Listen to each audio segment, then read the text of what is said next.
ഇത് നിങ്ങളൊക്കെ ഇപ്പോൾ കേട്ടിട്ടുള്ളൊരു കാര്യമായിരിക്കാം. ഡോക്ടർ രാംനിയുടെ ഇതിൽ നാർസിസ്റ്റ് ആയിട്ടുള്ള ആളുകളുടെ ഒരു ഇതിന് വേണ്ടിയിട്ടാണ് ഈ ഒരു ടേം ഇവിടെ കൊണ്ടുവന്നിരിക്കുന്നത്. അതിനെക്കുറിച്ചിട്ട് ഒരുപാട് സ്റ്റഡീസ് നടത്തുന്ന ആൾക്കാരുണ്ടെങ്കിൽ അതിൻ്റെ പലതരം വീഡിയോസും നമുക്ക് കിട്ടാം. ചില ആൾക്കാർ ഇതിൽ മാത്രം സ്പെഷ്യലൈസ് ചെയ്തിട്ടുള്ളവരുണ്ടാവും.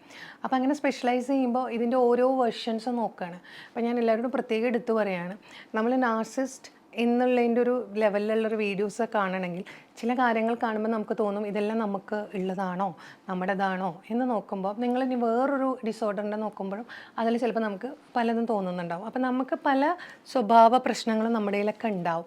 അപ്പോൾ അത് നമ്മൾ മനസ്സിലാക്കണം. പക്ഷേ അതുകൊണ്ട് തന്നെ നമ്മൾ ഒരു വീഡിയോ കണ്ടതുകൊണ്ട് മാത്രം ഈ സിംറ്റംസ് എനിക്കുണ്ട് അല്ലെങ്കിൽ നമ്മുടെ മറ്റൊരാൾക്കുണ്ട് എന്ന് നമ്മൾ ഇതാവുന്നതിന് മുമ്പ് ഒന്ന് മനസ്സിലാക്കിയ ശേഷം ഒരു പ്രൊഫഷണൽ അടുത്ത് പോയിട്ട് സപ്പോർട്ട് എടുത്ത ശേഷം അവർ ഡയഗ്നോസ് ചെയ്യാൻ നമ്മൾ അനുവാദം കൊടുക്കുക.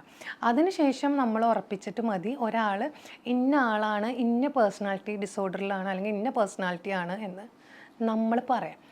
ഇപ്പോഴത്തെ ഒരു കാലഘട്ടത്തിൽ ആളുകൾ ഒരു വീഡിയോസ് കാണുമ്പോഴേക്കും അവർ നാർസിസ്റ്റാണ് അല്ലെങ്കിൽ ടോക്സിക് ആണ്, അവരിങ്ങനെ ചെയ്തു അങ്ങനെ ചെയ്തു അങ്ങനെ പറയരുത്.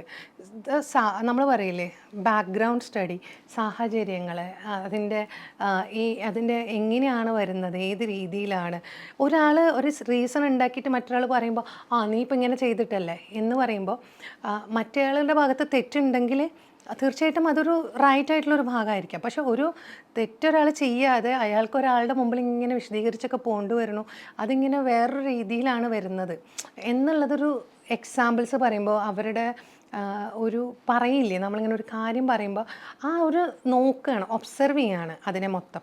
ഒബ്സർവ് ചെയ്യുമ്പോഴാണ് നമുക്ക് മനസ്സിലാവുന്നത് കുറച്ചും കൂടിയും ശരിയാണല്ലോ, പേഴ്സണൽ റൈറ്റ്സ് നോക്കുമ്പോൾ ഇതിങ്ങനെ കുറച്ചിങ്ങനെ വരുന്നുണ്ടല്ലോ എന്ന് നമുക്ക് പറയാൻ പറ്റുള്ളൂ.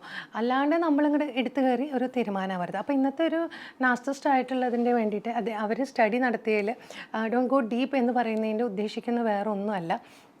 നമ്മൾ ശരിക്കും അതിൻ്റെ നമ്മൾ ഒന്നിലേക്കും ഒരുപാട് ആഴത്തിൽ പോകരുത് എന്ന് പറയുന്ന ഈ വാക്കിന് വേറൊരു മനോഹരമായിട്ടുള്ള അർത്ഥത്തിലാണ് കൊണ്ടുവന്നിരിക്കുന്നത്. അപ്പോൾ എങ്ങനെയാണ്, എന്താണ് ഉദ്ദേശിക്കുന്നത് എന്നുള്ളതാണ് ഈ വീഡിയോയിൽ നിങ്ങളുടെ അടുത്ത് പറയാൻ പോകുന്നത്. അപ്പോൾ നമുക്ക് പറയാം. അപ്പോൾ നമ്മൾ ഡീപ്പിനെ കുറിച്ചിട്ടാണ് പറയേണ്ടായിരുന്നത് അല്ലേ, എന്താണ്.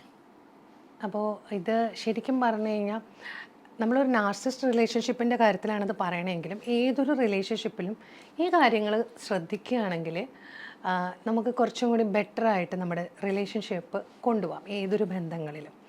അപ്പോൾ എന്താണ് എന്നുള്ളതാണ്, അത് രണ്ടും തമ്മിലുള്ള വ്യത്യാസമാണ് ഞാൻ പറയുന്നത്. ഒന്ന്, നമ്മൾ ഒരു ഡീപ്പായി പോകരുത് എന്നുള്ളതുകൊണ്ട് ഉദ്ദേശിക്കുന്നില്ല. ഈ ഡി എന്ന് പറയുമ്പോൾ നമ്മൾ ഡിഫെൻഡ് ചെയ്യേണ്ട ആവശ്യമില്ല, നമ്മൾ എതിർത്ത് സംസാരിക്കുക. അതായത് പ്രത്യേകിച്ച് ഇങ്ങനത്തെ നാർസിസ്റ്റ് ആയിട്ടുള്ള ആൾക്കാരുടെ അടുത്ത് നമ്മളത് അങ്ങനെയല്ല ഇതല്ല നമ്മൾ അവരെ ഡിഫെൻഡ് ചെയ്ത് സംസാരിച്ച് അത് മുന്നോട്ട് പോകുന്തോറും എന്താ കുഴപ്പമെന്ന് വെച്ച് കഴിഞ്ഞാൽ അത് അവർ അക്സെപ്റ്റ് ചെയ്യാൻ റെഡിയല്ല. മറ്റ് സാധാരണ റിലേഷൻഷിപ്പിൽ നമ്മൾ കാര്യങ്ങളും പ്രശ്നങ്ങളെക്കുറിച്ചൊക്കെ സംസാരിച്ച് അതിലെന്താണെന്നൊക്കെ സോൾവ് ചെയ്യാൻ നോക്കുമ്പോൾ അത് ഓക്കെ ആവും. പക്ഷേ ഏതൊരു റിലേഷൻഷിപ്പിലും ഉണ്ടാകുന്നൊരു കോമൺ കാര്യമാണ്, ഒരു പ്രശ്നം ഉണ്ടായിരിക്കുന്ന സമയത്ത് നമ്മൾ അതിനോട് എതിർത്ത് സംസാരിക്കണം. അങ്ങനെയല്ല ഇങ്ങനെയല്ല അതിനെ എക്സ്പ്ലെയിൻ ചെയ്യാൻ അല്ലെങ്കിൽ അതിലേക്ക് കൂടുതൽ ടോക്ക് കൊണ്ടുപോകുമ്പോൾ ഒക്കെ എന്താ ചെയ്യുക, അതൊക്കെ ബാധിക്കുന്നൊരു കാര്യമാണ്. നമ്മളതിലേക്ക് ഓവറായിട്ട് അതിനെ ഡിഫെൻഡ് ചെയ്യാൻ നമ്മൾ പോവാതിരിക്കുക എന്നുള്ളതാണ് ഏറ്റവും പ്രധാനപ്പെട്ടൊരു കാര്യം. കാരണം അവിടെ കാര്യമില്ല, അതാണ് ഏറ്റവും വലിയ ട്രൂത്ത്. അടുത്തത് എന്താണെന്ന് വെച്ച് കഴിഞ്ഞാൽ ഡോണ്ട് എക്സ്പ്ലെയിൻ എന്നാണ് അതിൽ ഉദ്ദേശിക്കുന്നത്. എക്സ്പ്ലെയിൻ ചെയ്യേണ്ട ആവശ്യമില്ല. ഡീപ്പിൽ അടുത്ത നെക്സ്റ്റാണ് എക്സ്പ്ലെയിൻ ചെയ്യുക എന്ന് പറഞ്ഞാൽ നമുക്ക് പലപ്പോഴും ഒരു പ്രശ്നം ഉണ്ടാകുമ്പോൾ ഒരുവിധം എല്ലാവർക്കാരുടെയും ഒരു റിലേഷൻഷിപ്പ് വേണമെന്ന് ആഗ്രഹിക്കുന്ന കാരണം കൊണ്ട് അവരെന്ത് ചെയ്യും, നമ്മൾ സത്യത്തിൽ ഇങ്ങനെയല്ല ഉദ്ദേശിച്ച്, ഞാൻ ഇന്നതാ ചെയ്തത്, ഇന്നതാണ്, ഇങ്ങനെയാണ് എന്നിങ്ങനെ കുറേ കാര്യങ്ങൾ നമ്മളിങ്ങനെ എക്സ്പ്ലെയിൻ ചെയ്ത് കൊടുക്കാൻ പോകും. അപ്പം നമ്മൾ എക്സ്പ്ലെയിൻ ചെയ്ത് കൊടുക്കാൻ പോകും തോറും ഈ വ്യക്തികൾ സാധാരണ നല്ലൊരു റിലേഷൻഷിപ്പിൽ ഒരു നോർമൽ ആയിട്ടുള്ള ആൾക്കാരാണെങ്കിൽ ഇങ്ങനെ എക്സ്പ്ലെയിൻ ചെയ്യുമ്പോൾ അവരെന്താണ് അത് കേട്ട് കഴിഞ്ഞിട്ട് അവരെന്ത് ചെയ്യും, നമ്മളുടെ അടുത്ത് ഓക്കെ എനിക്ക് മനസ്സിലായി, സാരില്ല പോട്ടെ എന്ന് പറഞ്ഞ് ചിലപ്പോൾ അഡ്ജസ്റ്റ്മെൻറ്റിലേക്കും പോകാനും നമ്മളെ മനസ്സിലാക്കാനും പറ്റുകയാണെങ്കിൽ മറ്റൊരങ്ങനെയല്ല. നമ്മൾ എക്സ്പ്ലെയിൻ ചെയ്യാൻ പോകും തോറും നമ്മളിലേക്ക് കുറ്റപ്പെടുത്തിക്കൊണ്ടിരിക്കും. അവരെന്തായാലും നമ്മളെടുക്കുന്ന എക്സ്പ്ലനേഷൻസ് ഒന്നും എടുക്കാൻ പോകുന്നില്ല. നീ എന്താണ് വിശദീകരിക്കാൻ വരുന്നത്, നിൻ്റെ ഭാഗത്ത് മിസ്റ്റേക്ക് ഉള്ളത് കൊണ്ടല്ലേ നീ ഇപ്പോൾ ഇങ്ങനെ ചെയ്തു വരണം. അങ്ങനെ നമ്മളിങ്ങനെ എന്തൊക്കെ അങ്ങോട്ട് എഫേർട്ട് എടുത്ത് പോകണു അതിന് നേരെ ഉൾട്ടായിട്ട് അതിൻ്റെ ഓപ്പോസിറ്റ് ആയിട്ടുള്ള കാര്യമായിരിക്കും അവിടെ വരിക. അപ്പം നമ്മളിതിനെ അടുത്തത് പറയും എൻഗേജ് ചെയ്യിപ്പിക്കരുതെന്ന്. അതാണ് അടുത്ത് ഈ വരുന്നത്. എൻഗേജ് ചെയ്യിപ്പിക്കരുതെന്ന് പറഞ്ഞാൽ നമ്മളിങ്ങനെ ഒരു ടോക്കും കാര്യങ്ങളും നമ്മൾ അങ്ങോട്ടും ഇങ്ങോട്ടും സംസാരിച്ചാലേ അത് മുന്നോട്ട് പോവുള്ളൂ. അപ്പം നമ്മളിങ്ങനെ എന്തെങ്കിലും ഇത് എക്സ്പ്ലെയിൻ ചെയ്യാൻ കൊടുത്തിട്ടും ഞാൻ അങ്ങനെയല്ല, അതിനെ എതിർത്തുകൊണ്ട് ഞാൻ അങ്ങനെ ചെയ്തിട്ടില്ല, ചെയ്യാത്ത കാര്യത്തിൽ നിങ്ങൾ എന്തിനാ എന്നോട് പറയണത്, ഞാൻ അതല്ല ഉദ്ദേശിച്ചത്, ഞാൻ ഇതല്ല ചെയ്യാൻ വെച്ചത്, അങ്ങനെ എന്തൊക്കെ പറഞ്ഞു കഴിഞ്ഞാലും അത് മുഴുവൻ നമ്മുടെ തലയിലേക്ക് അവസാനം വരും. നിൻ്റെ ഭാഗത്താണ് മിസ്റ്റേക്ക്, നീയാണ് ഈ പ്രശ്നം ഉണ്ടാക്കുന്നതിൻ്റെ കാരണം. ഞാനത് എത്ര പ്രാവശ്യം നിന്നോട് പറഞ്ഞു തന്നിട്ടുള്ളതാണ്, നിനക്കത് മനസ്സിലാക്കാൻ പറ്റുന്നില്ല, നീ എപ്പോഴും ഇങ്ങനെ പ്രശ്നം ഉണ്ടാക്കുന്ന ഒരാളാണ്, നീ ഒറ്റൊരാൾ കാരണം കൊണ്ടായതുണ്ടായി. അങ്ങനെ എല്ലാ കുറ്റങ്ങളും എല്ലാ പ്രശ്നങ്ങളും നമ്മുടെ തലയിലേക്ക് വന്ന അവസാനം അവനവന് തന്നെ ലാസ്റ്റ് ഈ ഗ്യാസ് ലൈറ്റ് ചെയ്യുമ്പോൾ നമുക്ക് അവനവന് തന്നെ തോന്നും, ഇനിയിപ്പോൾ എൻ്റെ ഭാഗത്ത് കുഴപ്പമുണ്ടോ, ഞാൻ കാരണം കൊണ്ടാണോ, ഇനി അവർക്കത് മനസ്സിലാക്കിയില്ലേ, എൻ്റെ മിസ്റ്റേക്കാണോ, അങ്ങനെ നമ്മളെ തന്നെ കൺഫ്യൂസ്ഡ് ആക്കുന്ന ഒരു ലെവലിലേക്ക് അങ്ങോട്ട് കൊണ്ടുപോകും. അതായത് നമ്മുടെ എനർജി ലെവലൊക്കെ അങ്ങോട്ട് നന്നത്താൻ അങ്ങോട്ട് പോകും. ട്രെയിൻ ചെയ്യണ ഒരു ഫീലായിരിക്കും ഉണ്ടാവുക നമുക്ക് ഉണ്ടാവണം. നമ്മളിങ്ങനെ ഇവരുടെ അടുത്ത് പറഞ്ഞ് ഭയങ്കര ബുദ്ധിമുട്ടുണ്ടാവുക. അടുത്തൊരു വാക്കാണ് പേഴ്സണലൈസ് ചെയ്യുക എന്ന് പറഞ്ഞാൽ. പേഴ്സണലൈസ് ചെയ്യരുത് എന്ന് പറയും. എന്താണ്, ഇവരുടെ സ്വഭാവം ഇങ്ങനെയാണ്, ഇവരുടെ അടുത്ത് ഡിഫെൻഡ് ചെയ്യാൻ പോയിട്ട്, ഇവരുടെ അടുത്ത് എക്സ്പ്ലെയിൻ ചെയ്യാൻ പോയിട്ട്, ഇവരുടെ അടുത്ത് എൻഗേജ് ചെയ്തിട്ടോ ഒരു കാര്യമില്ല. അപ്പോൾ ഇവർ പറയാനുള്ളത് പറയും, ഭയങ്കര ഹാർഷായിട്ടാവും പറയാം, നമ്മളെ കുറ്റപ്പെടുത്തും, നമ്മുടെ സെൽഫ് എസ്റ്റീം ഡൗൺ ആവും.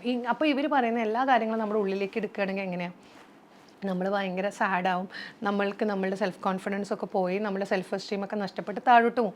ഞാൻ എത്ര ശ്രമിച്ചു കൊടുത്തിട്ട് ഇവർക്ക് എന്താ മനസ്സിലാവാത്തത്, എന്തുകൊണ്ട് എനിക്ക് മാത്രം ഇങ്ങനെ സംഭവിക്കണം, അങ്ങനെ സോ മെനി നമുക്ക് ഇങ്ങനത്തെ തോട്ട്സ് നമ്മുടെ ഉള്ളിലേക്ക് വരും.